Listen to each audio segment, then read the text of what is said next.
অন্তর্বর্তীকালীন সরকারের প্রধান উপদেষ্টা ডক্টর মোহাম্মদ ইউনূস বলেছেন, চলতি বছরের ডিসেম্বর থেকে আগামী বছরের মার্চ মাসের মধ্যে জাতীয় সংসদ নির্বাচন অনুষ্ঠিত হবে। ব্রিটিশ সংবাদ মাধ্যম বিবিসিকে দেওয়া এক সাক্ষাৎকারে তিনি এসব কথা জানিয়েছেন। বৃহস্পতিবার এক প্রতিবেদনে এসব তথ্য জানিয়েছে সংবাদ মাধ্যমটি।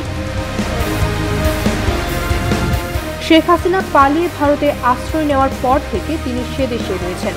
নাটকীয় এই পট পরিবর্তনের পর একে একে বের হয়ে আসছে সাবেক স্বৈরাচারী সরকারের গুম, বিচার বহির্ভূত হত্যাকাণ্ড সহ মানবাধিকার লঙ্ঘনের ভয়াবহ নানান চিত্র।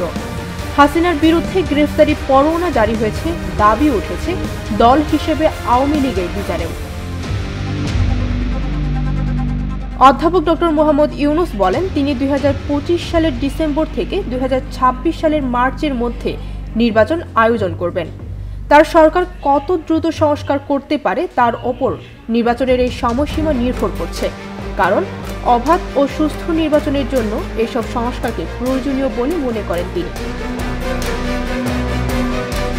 ডেস্ক রিপোর্ট, ভোরের পাতা।